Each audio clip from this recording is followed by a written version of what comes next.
10 spot, we have an alien interaction. Have you ever come across someone that so clearly lied but they tried to cover it up with a joke? Or perhaps they were so clearly telling the truth and they decided to mask it as it's a joke. Well, that could very well be the case for astronaut Scott Kelly, except I'm not quite sure if he was masking the truth with his words. I'll let you decide. Apparently, Scott Kelly spent quite a lot of time on the International Space Station. He is known as the astronaut that has stayed the longest in the space station. Scott has apparently made a few UFO/alien jokes in his time that has raised some eyebrows. At one point, he was quoted as saying that aliens have it easier in space than we do. First off, that is not a joke. If he thinks that's a joke, I think we need to sign him up for a class at Second City. But second, excuse me sir, but what does that mean? Have you seen aliens in space seemingly live comfortably? Was he told to say that he was joking because he could have revealed a top secret if he elaborated? Possibly. If you're liking this video, don't forget to subscribe for good vibes and more content like this. In our number 9 spot, we have UFO footage. Here is some crazy footage that NASA has dismissed. It's so clear that there's something going on here, and the complete disregard for crazy footage like this truly makes you feel like, what else are they keeping from us? In 2020, Russian cosmonaut Ivan Wagner made a time-lapse video while orbiting space, and he claimed to have found something. Space guests, he called them. In his video, you see the curved edge of the Earth at night with a green swirl of the aura moving across the surface and several falling stars. It's such a cool video to see. Then about 9 seconds in, you see a fleet of 5 possible UFOs. He said that because it's in a time-lapse format, you can't measure how long they were there, but it was for about 50 seconds real time. This video is so nuts. I'm so happy that this astronaut decided to share this with the world. At least we know that some of them are on a quest for truth and are not keeping us from seeing crazy evidence. In our number 8 spot, we have new planets. Not too long ago, it was released to the public that a possible batch of Earth-sized planets were discovered, and apparently 3 of them could possibly support human life. Yeah, my mind is blown too. Some scientists are on board with the evidence and some are dismissing it, which makes it confusing to us little guys that don't know what's going on and really just want to know if aliens exist or not. Let's be real. We've been kept out of important discoveries before only to have seen evidence years later when they've been declassified. People believe that's what will happen in this case.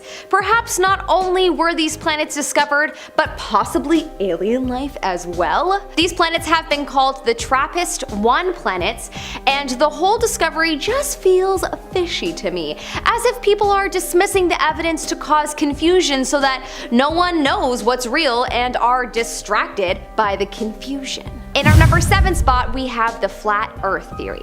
Many people believe that the spherical Earth is a lie and that NASA has been faking the whole thing. They believe that all of the photos of the globe are photoshopped for financial gain. I'm not sure I'm on board with this one, but let's discuss why people think this is a lie. It is believed that it would cost much less to fake a space program than to actually have one, and the funding that NASA gets goes to the people behind the sham. Whoa, imagine. NASA has thousands of employees though, so logically it would be pretty hard to fake it from that many people. Unless of course you had everyone work on projects that are top secret and they aren't allowed to tell their coworkers what they're working on. Like I said, not sure I'm fully on board with NASA lying about this one, but if this lie were proven to be real, there would probably be some kind of civil war, because I bet people would be furious. In our number 6 spot, we have the gray thing. Here we have another case of, is this astronaut a liar or is this a true story? This is a story told by an anonymous online user that claims to be an astronaut who once saw an alien in an underground US base. He claimed to have been traveling through a US base that he didn't want to name as there is only a number of people allowed in and he doesn't want to be tracked. At this base, he saw a person that was gray, and he was definitely not from this planet. obviously.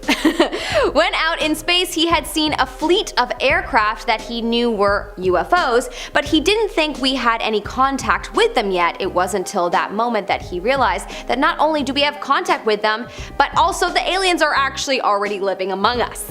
Interesting. While there are so many quote-unquote whistleblowers that have mentioned gray people, so this story could be true, some think it to be a lie, some don't. I think that there are only a handful of people that have gone to space, so it would be easy to find the culprit, and this would be a very risky move on their part. What do you think? In our number 5 spot, we have UFO in orbit. This story is crazy to me because 2 astronauts by the name of James Lovell and Frank Borman once claimed that they had seen a UFO, but NASA dismissed it. NASA claims that the story isn't true, and it is clear that they have tried to bury it. They said that what these 2 men saw were just the booster rocket nearby, but they both said that what they saw was a fleet of UFOs and the booster in sight. It was not the booster according to them. They were UFOs and the booster. Look, personally, I don't see a reason for them to lie, other than maybe if they were hoping for a future book deal, but honestly, just the very fact that they have gone to space would automatically make them cool enough for a book deal, and I'm sure a publishing house would say yes. So I can't think of any reason why they would be motivated to lie, so I believe them. There's so much out there that we don't know yet. We might as well stay open and believe the actual people that went to space when they say that they've seen something. In our number 4 spot, we have enormous babies. There have been many reports from NASA employees of Neil Armstrong and Buzz Aldrin seeing aliens when they first arrived on the moon. They have said that this is a lie and that they never ever said anything about big babies, but a lot of people believe differently, as if they wouldn't have been bought off by someone who would want to keep it a secret, am I right? A former NASA employee by the name of Otto Binder, unnamed radio hams with his own VHF receiving equipment, bypassed NASA's broadcasting and picked up the following being said by Neil in response to NASA asking, "What's there, Apollo 11?" The response, "These babies are huge, sir. Enormous. Oh my god, you wouldn't believe it. I'm telling you, there are other spacecraft out there, lined up on the far side of the crater edge. They're on the moon watching us." Allegedly, off the record, the 2 astronauts did admit to many scientists that they indeed saw something. I could get on board and believe that they probably did see something and then proceeded to lie about it, but I doubt they would lie out of malicious greed if they did. It would have been probably due to following orders, let's be real. In our number 3 spot, we have, is the sun as big as we think? This is a theory I had never heard about before researching this video. Apparently, there are people that believe that NASA astronauts have lied to us in regards to what they know about the sun. Again, such an odd thing to lie about, and also, what for? For what purpose? Why would they need to lie about this? But anyways, the theory is that the sun is actually much closer and smaller than NASA has told us. A conspiracy theorist said this, quote, "Clear photographs of the sun used in textbooks are always produced with modern telescopes containing the necessary devices used to view the sun properly. The telescope manufacturers, along with the organizations which use the telescopes, those very organizations which propagate the moon hoax, have an interest in there being a sun, and so their evidence cannot be accepted as authentic." Huh. So it's believed that the telescopes have changed the look of the sun due to a financial interest? Yeah, they lost me. But who knows? Perhaps what we know about the sun is a lie. That would suck, but I don't rule out anything these days. In our number 2 spot, we have moon people. In November of 2021, China thought that they were on the precipice of making one of the world's biggest discoveries. Moon people. Actual aliens on the moon. But honestly, they were either lying to themselves and really wanted to believe it, or they are lying to all of us right now. Dun dun dun. Basically, the U-2 moon rover captured a mystery hut on the moon. But basically, it was revealed in January 2022 that this hut was just a crater rim. But was it? Was it just a crater rim? Or was it actually aliens, but we the public have been told otherwise? If they really did make a mistake, it's pretty funny to think that they thought a crater rim was actually a hut for aliens. In our number 1 spot we have the Freemasons. Ever heard the theory that the government has been infiltrated by the elite with their own personal agendas? Well, some people believe that to be in the case of NASA. People believe that the oldest secret society has infiltrated NASA, and therefore it is possible that the information may be corrupted and previous/present astronauts may lie about their experiences in space. Where do people get this idea from? Well, allegedly Buzz Aldrin had connections to the Freemasons, and so did Edgar Mitchell of Apollo 14 and Don Ezel of Apollo 7. Apparently James Irwin as well. Another theorist pointed out that NASA has symbols that are tied into the Freemasons. They pointed out that the United States is represented by the eagle, and so are the Freemasons, and the US was the first on the moon. All of this could be a stretch, or it could be connected. Whether all of this is a coincidence or not, who knows, but it sure makes you think.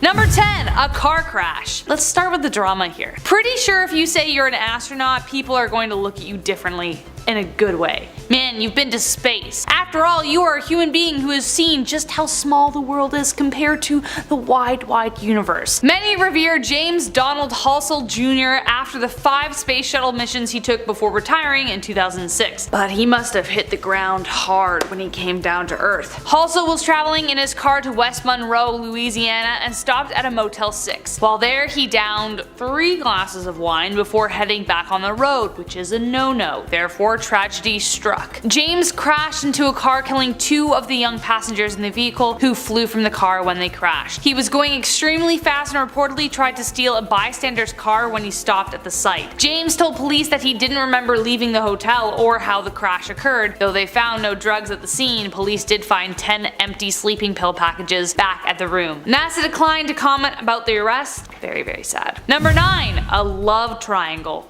This one? Oh my god. This next one is pretty rough. We all know what it's like to go through a breakup. It's not fun. It sucks. It doesn't necessarily bring out the best in you. Mother of 3 and mission flight engineer as well as crew member on the 13-day shuttle mission, Lisa Nowak was a prominent figure in NASA's astronaut team. She was even the inspiration for Natalie Portman in the film Lucy in the Sky before she went all breakup song on her ex. In February 2007, Lisa drove from Houston to Orlando, Florida, wearing diapers, so she didn't have to stop, to confront the woman who she claims stole her man. She claimed she was going to have a calm conversation, but instead she ended up attacking her. She was in a wig and a trench coat and there was pepper spray. It was a whole ordeal. William O'Fallon and Nowak trained together and began an affair in 2004. Both divorced their partners, with Nowak thinking her future was with William. Wrong. William started exclusively dating Air Force Captain Colleen Shipman, and he thought Nowak took it well when he told her. Instead, she ended up sneaking into his apartment, read their email exchanges, and well, flash forward to a 900-mile drive, pepper spray, and nightmares Shipman will have for the rest of her life. Initially arrested on the attempted murder charges, they were dropped to less aggressive accusations like attempted burglary and kidnapping. Shipman and Bill are now married, while Nowak, after years of counseling, is doing much better, though she refuses to talk about the event for obvious reasons. I hope you're doing better. Number 8, married to his work. NASA ended up wanting so little to do with this guy that they actually fired him. Today, divorce is about as common as breakups in high school. Though some happy news, it looks like the percentage is going down, but in the 60s, getting divorced was a major taboo. NASA's astronauts were about the closest thing to comic book heroes the world had ever seen, and they knew that public opinion was a huge part of their funding. So, when an astronaut hero misbehaved, NASA wasn't going to stand for it. Don Easel wasn't exactly a faithful husband, and he rarely visited his son, who was dying of leukemia. He also cheated on his wife multiple times at Cape Canaveral, which was flooded with eager groupies. He gaslighted his wife several times when she asked him to admit it, and when she suggested going to therapy if he thought she was crazy, he replied, "But I'll lose my job." Don and Harriet at last divorced, and NASA soon followed, firing Don as well. Bye, Don. See you later. Number 7, the Astronauts Wives Club. Not a fun time. Speaking of astronauts behaving badly, let's talk about the reports of the Astronauts Wives Club. These lovely ladies were used to a measly military pay when suddenly they became celebrities overnight, and given the aforementioned squeaky clean image NASA wanted to protect, any scandal was swept under the rug. According to the Astronauts Wives Club, a true story by Lily Copel. On the outside, they were the ideal Stepford wives, apple pie baking, apron wearing beauties. But out of the 30 astronaut marriages from 1961 to 69, only 7 would stay married. The biggest wedge in the marriage was the time the men spent at Florida's Cape Canaveral, which I previously mentioned, which became off-limits playground. Cape Cookies became the name of the women who would magically appear to have their own rockets launched by the men who would touch the stars. To handle the silence and stress, the wives turned to excessive ways to self-medicate, the nightly gin and tonic with a tranquilizer garnish. Yeah. Pretty rough. Number 6. Fireflies. Ice particles, they said. Part of the capsule heat shield, they said. Could it have been that John Glenn saw something else instead? Glenn was the first American astronaut to orbit the planet in 1962. He was also one of the good ones. He and his wife Annie were married for 73 years. In fact, when he left to fight in World War II, he told her, and I quote, "I'm just going down to the corner store to get a pack of gum," to which she replied, "Don't be long." He said that every time he went away to war. She kept a gum wrapper in her purse every time after that. Anyways, grab a tissue, that's super cute, let's continue. Glenn, while flying over Australia, saw strange floating mass like tiny little stars outside the Friendship 7 capsule. When he tapped on the window, they flew off. Mission Control were at first concerned the anomalies were fragments of the heat shield, but that wasn't the case. No, it was something else. NASA has since explained the sighting as ice particles, but up until his death in 2016, Glenn never really believed it. His wife Annie finally joined him at peace, passing away due to COVID complications at the age of 100 in May 2020. Number 5. Space music. According to the Guinness Book of World Records, the first song played in space was Jingle Bells on the 16th of December 1965. It was broadcasted during NASA's Gemini GA spaceflight. Though there have been several musicians played out there in the big space ever since, there remains an artist unknown. Eugene Cernan in the Apollo 10 space capsule reported hearing a strange kind of music during a mission. What he described as a strange musical whistling sound, like how you would imagine space music to be, like the I can't do it. Just imagine very sci-fi. He reached out to NASA Mission Control to see if they'd heard it too. According to the mission transcripts released in 2008, the sounds were recorded. Of course, alien theories have spread far and wide, but NASA made no comment. Then, in the Apollo 11, Michael Collins recorded hearing the same sound while orbiting the moon. This time, NASA was prepared. They said it was, and I quote, "interference between the LMs and command modules VHS radios," unquote. Sure it was, NASA. Sure it was. Number 4. Bright lights and beyond. It might surprise you to learn that not only do we have a ton of garbage down here on Earth, but a ton of space junk sits just above us. In fact, the estimate for just how much is staggering. Around 128 million pieces, about 6,000 tons of space debris in space. Earth's low orbit carries millions of rocket and spacecraft fragments along with dead satellites. Each one is flying around 18,000 miles per hour, so faster than a bullet? Yeah. So the likelihood of astronauts encountering space debris is pretty high, but this one example is pretty staggering. But that doesn't stop this case from being very strange. Brent Jett was in the STS-150 mission in 2006 on his way to help construct the ISS. But then he noticed, and I quote, "some kind of reflective structure," unquote, outside the shuttle. According to him, quote, "it doesn't look like anything I've ever seen outside of this shuttle, that's for sure," unquote. NASA took control of the camera and there were 3 bright objects in the sky. When they ordered an inspection of the craft, they saw nothing. Not even a hint. Space junk or aliens? NASA has no explanation and they won't talk about it, so what is it? And heading on to our top 3, number 3, the Gordo UFO. I suppose it's not too hard to guess that Major Gordo Cooper was a lover of all things space, but it turns out that his adoration goes deeper than that. In 1957, 30-year-old Cooper was test pilot and project manager of the fighter section of the Experimental Flight Test Engineering Division at Edwards AFB in California. 2 members of his crew one morning mentioned to him that they caught sight of a strange saucer-like object. It apparently didn't make a sound as it landed and took off. The 2 men took photos of the craft and Cooper was ordered to have the film developed, have no prints made, and send it right away to the Pentagon. He was also instructed not to look, but like of course he did. He saw exactly what the 2 men described and to his very deathbed insisted the government was covering it up. But not only that, on his 1963 solo trip, he had a close encounter that was broadcasted on NBC. He saw a glowing green object approaching and it was picked up on radar. But when he got to Earth, he wasn't allowed to talk about it. Number 2. Edits in space. Could NASA be editing the footage sent down from the International Space Station? This theory is hot among conspiracists. The idea really started to gain traction in July 2016. 2 different cameras 25 hours apart spotted a distinct square shape, larger than the Earth. Initially, UFO hunters concluded that it had to be some kind of unidentified object in our orbit, but another theory surfaced, that the shapes were actually attempts by NASA to edit something else out. Could it be meteors or a cover-up of something NASA has determined we are not ready to see yet? NASA was forced to deny that they didn't attempt a cover-up, but UFO hunters will never rest until the truth is revealed, even if it has been already, so we don't really know what's true. And last but not least, the Reich and NASA. Well, this is a surprising little tidbit, but honestly, I'm not too surprised. This is definitely worthy of being number 1, especially since NASA doesn't advertise it really at all. During World War II, the US recruited the help of over 1,600 German Yahtzee scientists. Yes, I said Yahtzee because apparently YouTube gets scared, they are Death Eaters. Anyways, they hired over 1,600 German Yahtzee scientists in institutes like NASA to increase their payroll. The code name for this operation was Operation Paperclip because of all the paperclips on the immigration files, which brought in Werner von Braun and his V-2 rocket team. The former SS officer would become a US citizen and was a key architect in the Apollo program. What? In 1977, he was awarded the National Medal of Science despite having previously hand-picked slave laborers in Buchenwald for his rocket building efforts. Yeah, so that's special. Starting off number 10, no life insurance?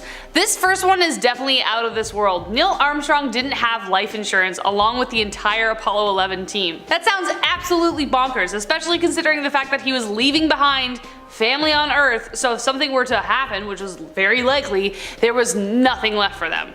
And also like, what? But it was because they were doing something that was more dangerous than anything any human had ever done before that they just couldn't afford the life policy. Taking out a life insurance policy was nearly impossible, but the astronauts had something up their sleeve. While in quarantine, the crew signed hundreds of autographs and gave them to their family and friends. Even though eBay wasn't a thing yet, they knew that those autographs would be worth a pretty penny considering how famous the team was. Thankfully, they didn't really need to, but that didn't stop the autographs from being sold. One even got picked up at an auction recently for 30 grand. Number 9, Gordon Cooper. Gordon Cooper. I think the phrase never meet your heroes really applies here, because as we learned in the first part, a lot of early astronauts really let the fame get to their heads. Cooper was happy in his married life, so long as he maintained the happiness of his mistress, who was also a married woman. 4 months before he was chosen to be an astronaut, his wife, Trudy, had decided that enough was enough. She was tired of his infidelity and decided it was time to leave after 12 years of marriage and put it in the dust. But little did she know, as she walked away, she was taking away his life dream. As we learned in the first list, divorce wasn't a good look. Cooper begged her to come back, not because he regretted his ways, but more so because his dreams of going to space would be cancelled. So it's like, come back, I don't miss you though. Whether it was to help him or because she got 70 grand from a Life magazine segment, Trudy went back.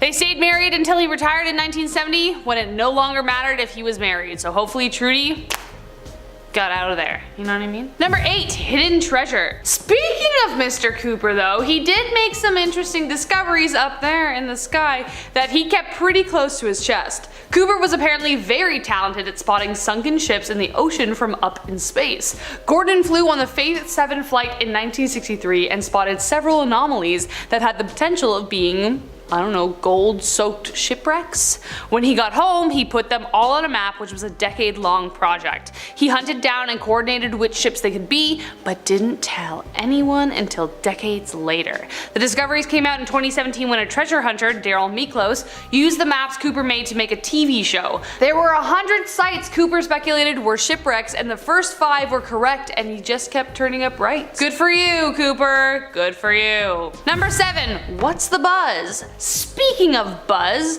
remember to head over to Bumblebee if you want to see more of me doing this, because this is what we do over there too, but quirkier. Anyways, enough of that. The Buzz we are talking about is Buzz Aldrin. Now Buzz did some pretty incredible things, but the side of Aldrin NASA doesn't love talking about is, well, yes, Yes, the married life. Apparently Buzz wasn't really an emotional guy, so to help his wife cope, he gave her a pet monkey in 1966. They had one before who had recently died, but this one was like nothing like the docile thing they had before. It hated his wife. It would make fun of his wife, bare its teeth, like use profane finger language. It was very strange. Eventually, his wife got so upset that she said to her husband, "It's either the monkey or me. Someone's leaving." To which Buzz replied dryly, "What are you waiting for?" Ouch. She stayed and put up with the monkey and the primate until 1974. After Buzz came back from space, he took up drinking and had many affairs, so they eventually divorced. Number 6. Toilet trouble. Toilet humor can be a little taboo of a comedy topic sometimes, despite the fact that farts will always be funny. But you know a stand-up comedian is like digging for comedy and like just trying to get a laugh if they're using toilet humor, you know what I mean? Anyone agree with that? But I'm not surprised they don't talk about it that often. I mean, it's not pleasant to imagine anyone doing the number 2, but it's even more so whilst in space, because how does that work? In space, gravity likes to be a little finicky because there isn't any. From taping bags to astronauts' butts to vacuums, right? Helping an astronaut do their duty proved more difficult than they imagined. They made pants astronauts could wear which could hold up to 3.75 cups of urine, and even a 50-grand toilet you had to be strapped into.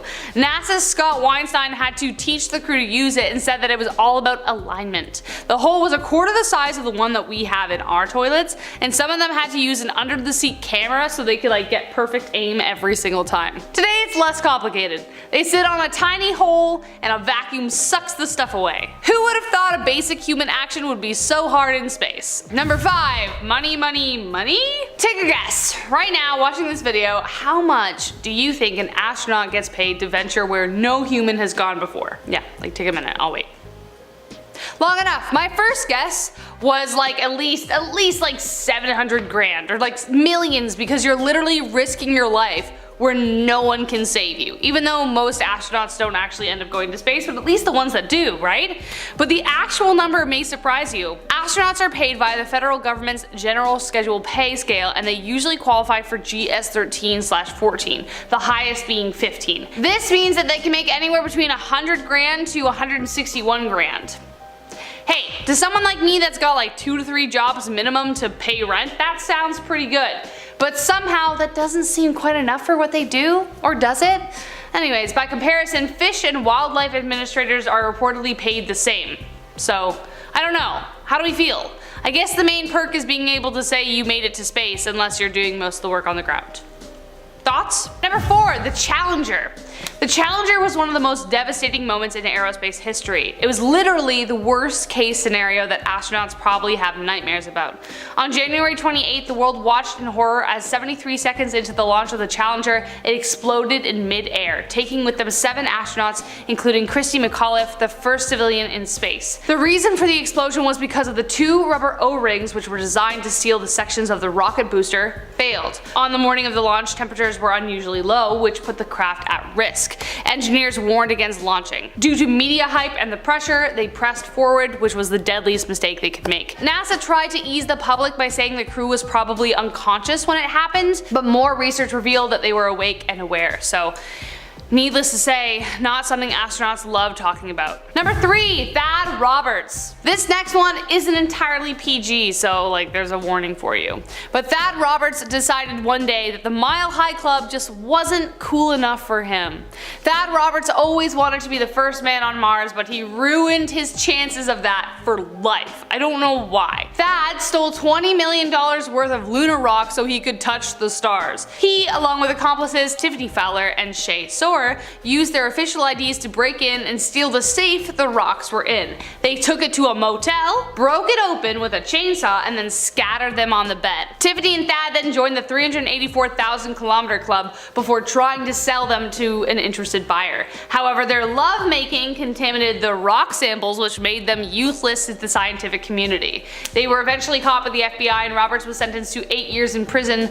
Also, he could say he had sex that was out of this world. Next up, number 2, questionable water. This next one isn't technically a secret, but it's definitely something that's a little embarrassing to talk about. We've talked about some crazy survival stories on Bumblebee channel, and one of them included drinking urine to survive. Something a lot of survivalists don't recommend unless absolutely desperate. Essentially, if you consume your own urine, you are consuming the toxin your body tried to get rid of. But NASA has found a pretty neat way to make it fashion. Astronauts in space actually drink their own urine, but that's after the ship has transformed it back into water. They've been drinking their recycled urine since 2009 aboard the ISS, so I guess anytime they are thirsty, they just go to the washroom. The toilet they use, as mentioned above, uses powerful acids to help control fungal and biological growth. They don't recommend doing this without this technology, obviously, just in case that idea popped into your head. Currently though, they are looking at tech that might be able to pull water from the air, but they are still far from that. And last but not least, the Apollo 11 hoax. The moon landing hoax is still alive and well, and true or untrue, astronauts aren't likely to be heard talking about it because it lives in the realm of conspiracy. We have probably talked about it on this channel. If you can find one video about it, post it below. On July 20th, 1969, the first astronauts landed on the moon. It was a race between the US and the Soviet Union to put their flag on some moon cheese, and we beat them. They beat them. I'm Canadian. Right? Forgot.